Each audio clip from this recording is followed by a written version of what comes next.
j'ai préparé quelques fruits. Quand on passe à la centrifugeuse, j'aime bien travailler avec une planche, un bol dans lequel je mets tous les légumes et les fruits prêts à centrifuger.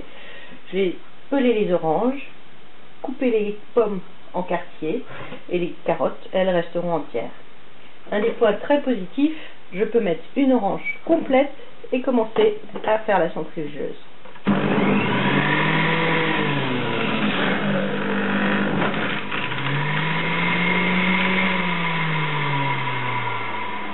Le niveau sonore est assez élevé et si je veux vous parler, je suis bien obligée d'éteindre. Donc l'orange, ça se fait très facilement. La peau est souvent, la peau extérieure de l'orange déjà pelée se retrouve assez facilement dans le compost. Il reste encore pas mal de jus dans ce qui est extrait. On voit ici pas mal de choses humides qui ressortent, donc la pulpe n'est pas totalement extraite. Là, c'est simplement le jus qui est dans la panier.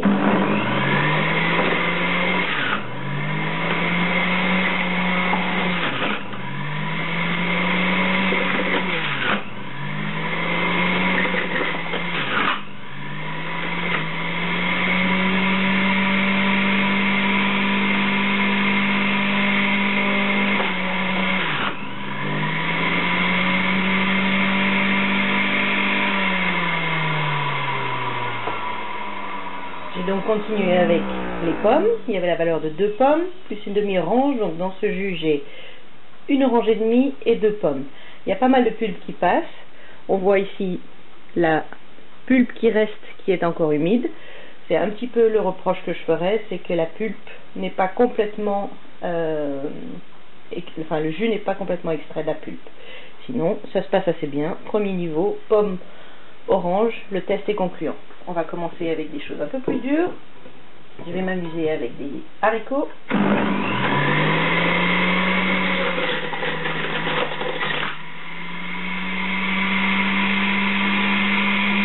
Et une carotte.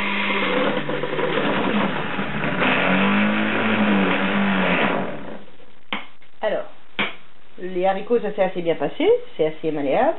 Tandis que la carotte, ça se passe nettement moins bien.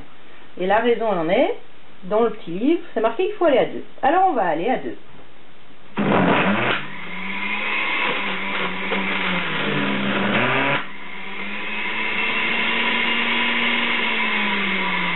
Effectivement, pour quelque chose d'un petit peu plus dur comme la carotte ou les betteraves crues, il faut aller sur 2 qui, je pense, va simplement plus vite. Donc les 400 watts de la machine montrent un petit peu leur puissance et on arrive bien à faire du bon jus de carotte qui sera vraiment plein de vitamines. Toujours penser que la centrifugeuse est quelque chose qui extrait le jus de façon rapide, donc qui peut chauffer un petit peu les légumes. On considère que ça va suffisamment vite, donc il en reste encore. Donc sur cet exemple, tout s'est bien passé, les jus ont été extraits, j'ai un super jus très consommer. Séance de nettoyage de tamis, là, bien prendre, nettoyer sur l'extérieur, plusieurs fois au même endroit, en passant bien l'eau chaude n'est pas nécessaire. À l'intérieur, pour bien nettoyer les petites dents qui sont à l'intérieur du tamis.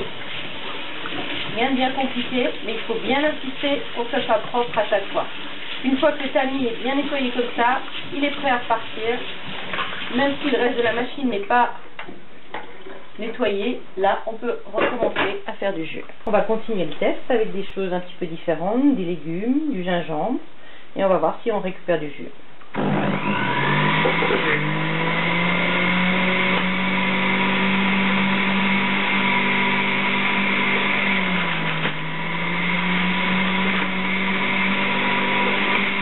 Je passe sur 2.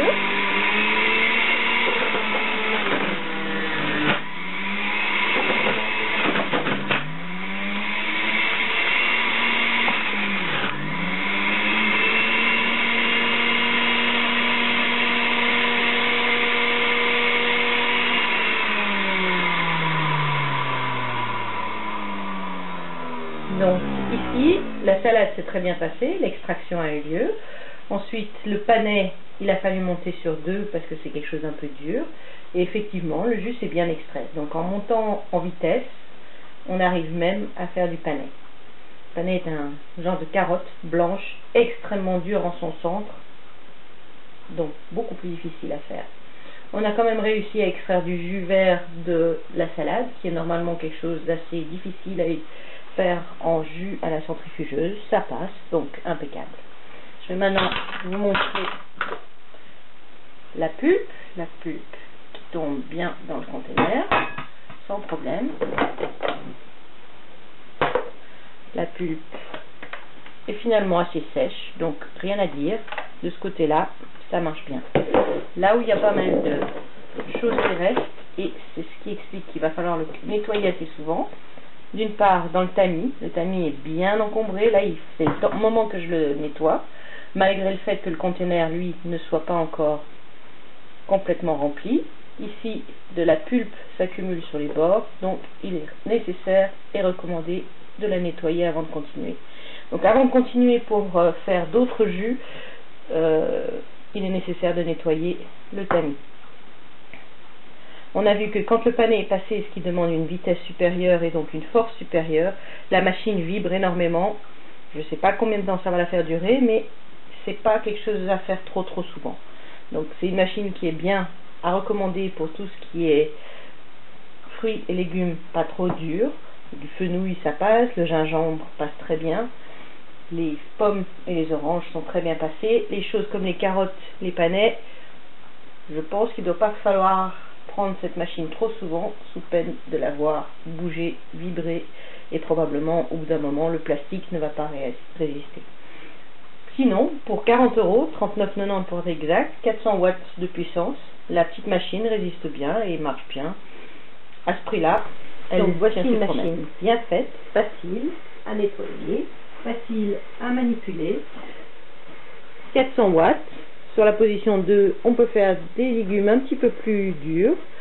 La seule limitation que je mettrais, c'est qu'il faut vraiment couper vos gros morceaux qui passeraient par le canal d'introduction. Il faut les couper un peu plus petits quand le matériel est un peu dur. Les carottes, attention. Et là, définitivement, la betterave, le brocoli, faire des plus petits morceaux. Sinon, on voit le risque d'avoir un morceau qui se coince dans le tamis. Et à ce moment-là, la machine vibre dans tous les sens. Ça peut même déclipser le petit bout qui est ici. Donc, attention, danger.